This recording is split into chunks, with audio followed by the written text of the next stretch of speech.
All right, so we had figured out some audio issues that we had, and now it sounds much better and clearer. And if you didn't catch the first part of our show, which I guess is just going up straight up, but anyway, Debacle. yeah. That's what I'd like to call it. The point was, we were talking about Mark's life. He's been in the railroad industry for 40 years. 40 years. Been married to Nancy, his wife, his beautiful wife, for 43 years. And, so we're kind of just winging it from here then, instead of just starting all the way over and sounding fucking weird, I guess. Repetitive. Yes. Anyway.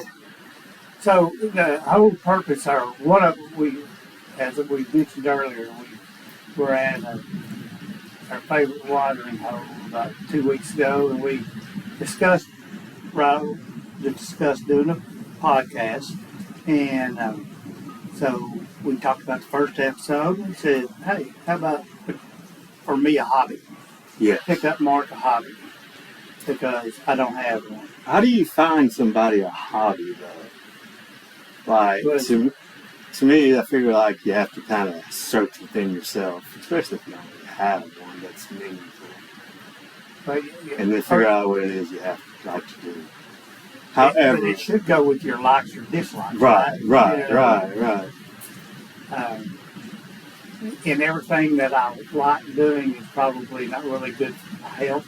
Yes, I guess that's what I'm trying to say is because, I'm kind of in the same boat. I like going out and hanging out and having drinks with friends, but sooner or later the party ends.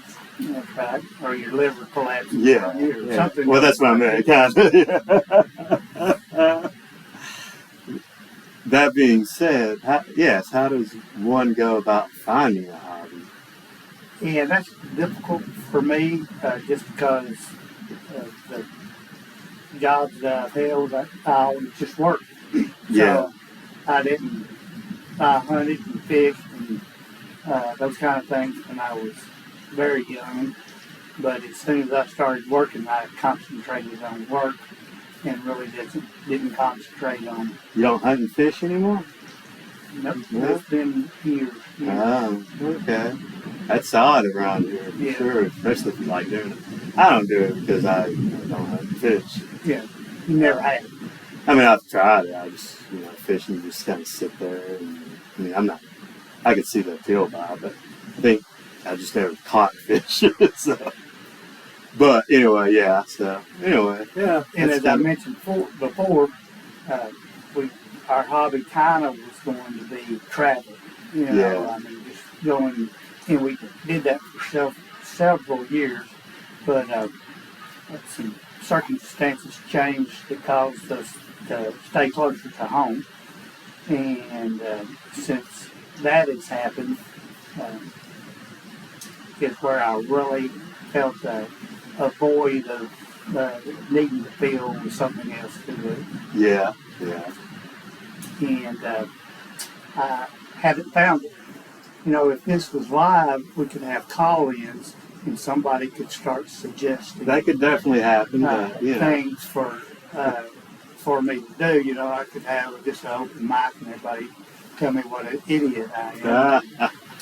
Tell me what I could do. Well, you also have to have people to call in. Yeah. Although now we could probably use AI to call in and ask whatever questions you wanted to ask. Or Nancy's over there in the corner. She could call in. She could run back there. Other than the voice would sound the same every time.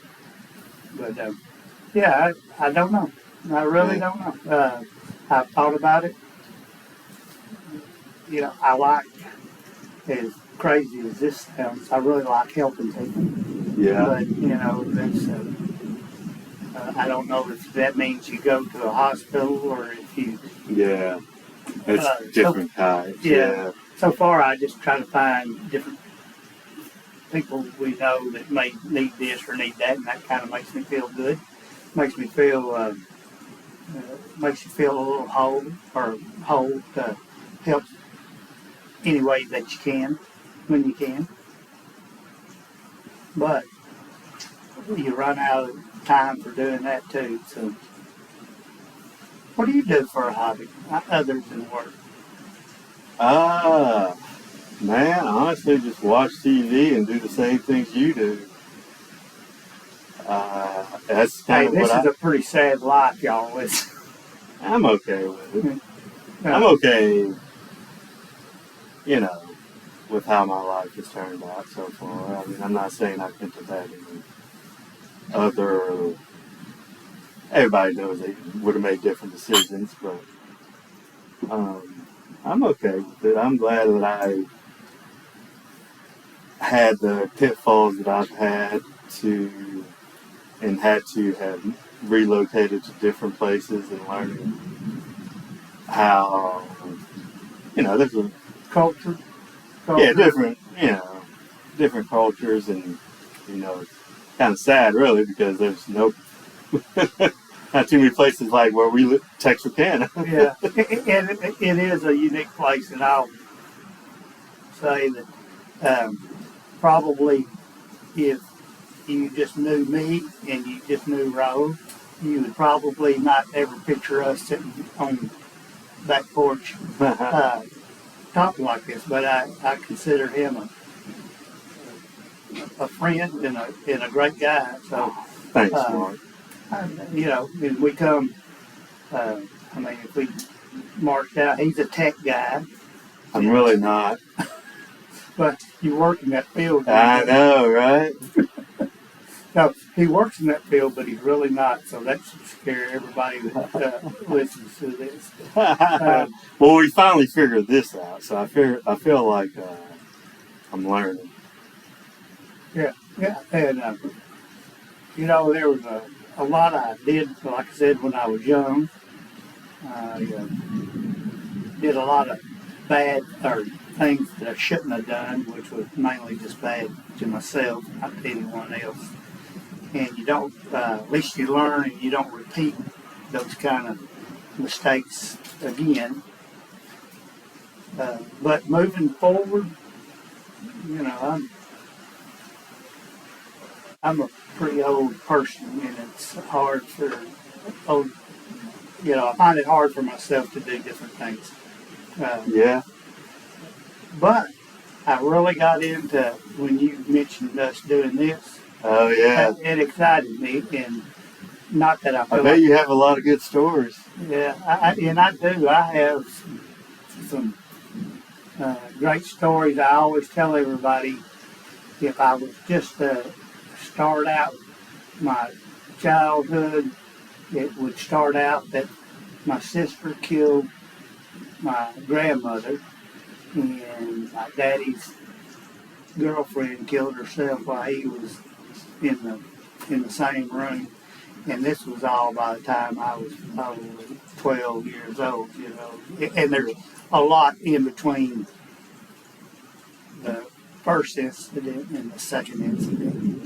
A lot of years or a lot of stories? A lot of stories, a lot of things, a lot of water underneath the bridge. And a lot of people would probably, if I got real in depth, would say, well, that's tragic, but I never have looked at my life as being tragic or No, bad. You got a pretty good one. Yeah, no, I've had a great life, and I would not change it for anything in the world. I just think that now, where I'm at this stage, I've got to move forward. Yeah. Because this, I can promise, the day that you stop is the day that you start dying. Yeah, stop trying, you start dying. Yeah. And I would tell that to TM, I posted that on Facebook when I was in Paris one time. Oh, did you? Yeah. When you stop trying, you start dying. And there's truth to that. I mean, there's a lot of truth to that. Yeah. So, I read and meditate every morning. I go to the gym every morning. What gym? Anytime down on Kings Highway. Shout out to Anytime. Yeah, sponsorship. Yeah. And our watering hole, we might as well mention Hopkins. Shout out to Hopkins. Yeah. Yeah. Best downtown one in Texas. Yeah, it has a patio. We love patios. It's a little hot in Texas summers, but we love it. Yeah. I love the patio. Got it really nice in spring and fall. Great food, reasonable drinks. It's a great place. So, George, you owe me something for that shout out there. Or Dave. How about just fix your damn TVs? Yeah. We would like for it to be a little bit more of where we could watch several different things at one time instead of everybody watching bowling at one time. Because they be watching bowling up there? Yeah, I mean it's something stupid. I mean, especially this time of year is kind of a dead time of year. Oh, Not a lot going on, and I'm really not that huge of a sports fan, even though I am drinking scotch out of my Texas glass. So shout out to Texas. And I know Raul, Sarah likes Texas. Oh, man. Sarah is Raul's better half. And I need to say that right. It's Rahul. It's not Raul. It's Rahul. But I'm East Texas. And that's fine. No, it's not. I got to say it right. The scotch is excellent. It's very smooth. And I've had a couple of different types, but I think this may be one of my favorites. I told you. Is that a single malt, double malt? It's a single. Single malt. That's supposed to be 18 year. Yeah. Yeah. That means it's set somebody's cast for wood for 18 years, doing nothing but getting better. So. Yeah. It is starting to rain here, which is very unusual. We hadn't had any rain in about a week. Yeah. Yeah. Kind of sprinkling, huh? Yeah. Yeah. So, anyway, let's move on. Okay. Back to how we're going to, how can we make... how can you monetize? Yeah, I don't know anything about podcasts. I listened to a couple of the big ones that everybody heard of, but I know they're all over the internet, and depending on what somebody's like is, I think that you or us or whoever needs to focus in on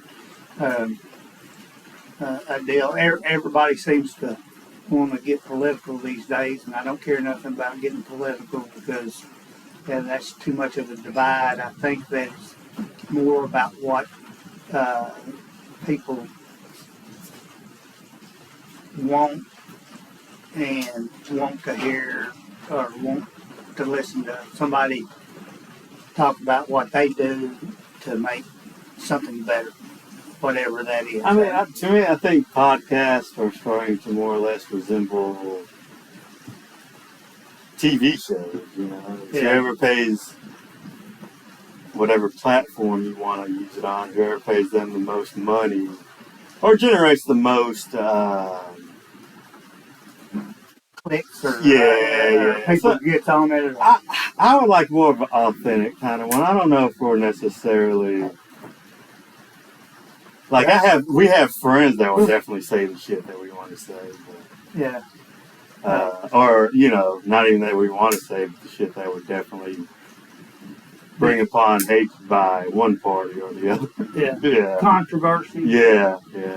And I think that's where most people are finding their money is being extremely controversial. Yeah. And I don't mind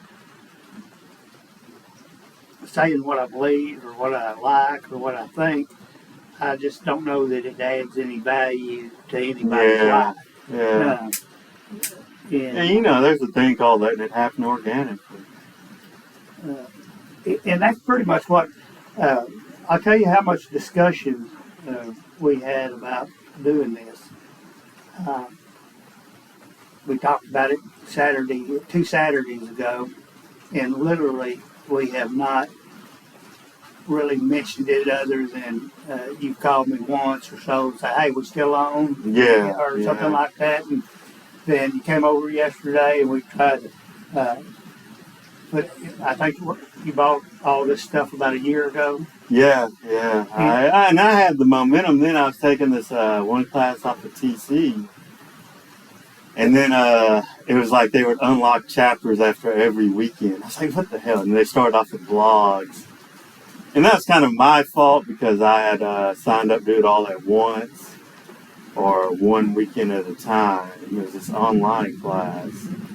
And they started off with blogs, and I was like, Then, which, I don't know, I mean, they were good discussions. And then the podcast, by that time, though, I was, just kind of, the momentum had ran out. And then, I don't know, I started buying them, and the momentum came again, but then it kind of ran out again. So, because I had, I had all day to kind of figure it out, but, then I had dogs that kind of came in, and they all sound like excuses, I get it, but, I'm figuring it out now, right? At that time, what was your topic? Certainly wasn't talking to me about. Oh, no. So back then, I even have the channel up right now. I have a few shorts. It's called Rouge, Views, and News.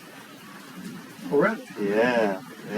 So we have a few shorts out with me and Sarah, but I'll probably delete it pretty soon. So, what generation are you considered? X. X. Yeah. X. The best. The best. I will tell you. Shout out to them. Gen X has the. I hear them talking a lot about Gen Z in a lot of places, but I would say probably Gen X is probably the largest voting bloc by now. No, not really. Gen Z. Gen Z is, yeah. You got that lighter? Yes, sir. I do. I'm hiding it. Yeah. And the way this is supposed to work is when we get through with these cigars, we're pretty much done. And I think I'm a little ahead of him. I told him, I said, I don't know how long it'll take us to do this, talking and smoking and drinking. But I promise you, if I keep drinking, I'm going to recognize less and less of what I have to say. His words be stumbling. Yeah. But I think one thing that we do have... Sticks and scotch. Yeah, sticks and scotch. And we have an eclectic group of friends from 8 to 80. To what? From 8 to 80. 8 to 80. Yeah. Blind, crippled. You're not supposed to say that, but I say it all the time. But, if you ever have a chance to come down to Hopkins and sit on the patio, you'll kind of see the diversity that we have to offer. I don't know that we ever talk real deep, though. We kind of... it depends. I don't know. Do we? I mean... The women just kind of keep it kind of talking about current events around in Texarkana. They gossip. I wasn't going to say that because I'm sure if this ever goes out, which it may not. If it goes viral, I guess. That's what he's saying? Nancy and Sarah would probably take offense to us saying that. And there's a few more that would too, but we don't care. I don't think Nancy and Sarah necessarily do too much, though. Nancy just cusses everybody. She just likes to be the mean woman in the bunch. And she is. She's pretty mean. Yeah. And I try to keep peace. Sarah's the social one. She just talks to everybody. I'm like, and actually, shut up. Actually, Rahul does not talk that much. He and I talk, but he's not going to jump off in the middle of a group and I just kind of sit out at the bar. Yeah, he stays at the bar a lot, especially if it's a bunch of hens over there in a group. Better service though. And better service. That's correct. And that's how he's drinking water now. So, but I think that people would be interested in the group that gathers and the people that like each other. And, I know a lot of, I know. A lot of haters. Yeah, well, there's a lot of people that went to school together that I never knew went to school together, and that's how they really all know each other. Yeah. And me as kind of an outsider, maybe you coming from some. Well, I was born and raised here, though. Yeah, but you stayed a lot of your adult life away. Oh yeah. So then you kind of come back and yeah, it's definitely Nancy was born and raised here, but out of the 40 years at the railroad, we moved from pillar to post. We would go, but we always. What does that mean for the audience? Pillar to post. Wherever the transportation company that I worked for, wherever they had an office, I've either worked there, been there, done something there. So over the 40 years, we've lived several different locations, and we just always kind of migrate back to here because of family. Yeah. God, family's a pain in the ass. My comment on family is they're a pain in the ass. They're pain. You can choose your friends, but your family is thrust on you, and it sucks. Not that I don't love my family. I'm just saying that when you got to, they get on his damn nerves. When you got to, when you have to be a part of something that maybe sometimes you don't want to be a part of, that just sucks. I like doing what I want to do when I want to do it with who I want to do it. Yeah. And that's, to me, a lot more interesting. Yeah, that's true. I will say that I'm not from Texarkana. I'm from a place called Tyler. And it's like 2 hours away. Yeah, it ain't far. I didn't say it was far, but I'm just saying I didn't grow up here, so I didn't go to school with anybody around here. Is there anybody that you see? How'd you meet Nancy? Did I tell you I worked for the railroad? Yeah. But I used to. I'll tell you the story. Do you want to save it for another episode? No. This is.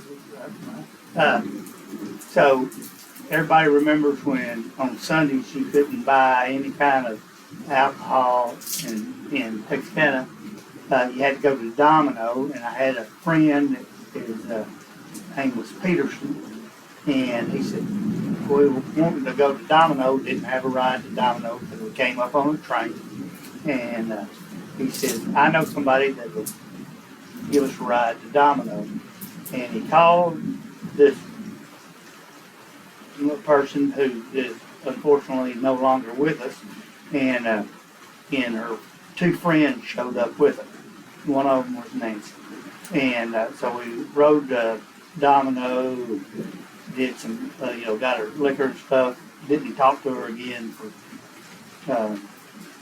several months, or a few months. And one day I was back in town and happened to see her, and we went to dinner, and it just kind of evolved from there, and that was in 1982.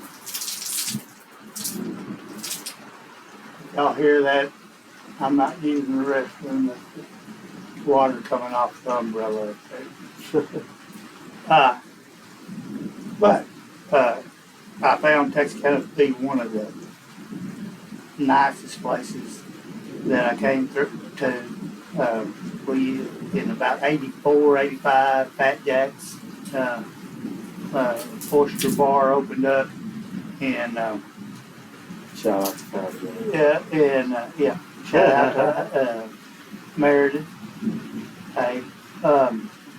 And I found it very unusual that you found a very large group of eclectic, I'll use that word one more time, group of people, and what brought them all together was sports. Because anybody that's from here or around here, it was Texas and Arkansas for all the local folks. And this why coming from Tyler kind of matters. It was Oklahoma and Texas was the big rivalry from where I came from. So I was very surprised. I didn't even really know that Arkansas exists, but I found out real quick. I better not say anything about Arkansas, LSU, those two teams. Oklahoma wasn't even in the subject line, but Arkansas and LSU, big contingent of those fans here, and they would sit at the bar and discuss stats and this week's game, next week's game, and cuss and discuss everything about it. And I just thought that's really cool when you have doctors, lawyers, and Indian chiefs all, and people as myself, just working people, all huddled up at the same place discussing those things. All right, let's splice, make sure that we got all that. All right, we're going off the air again because Yeah. we don't know how to keep this stuff. Yeah.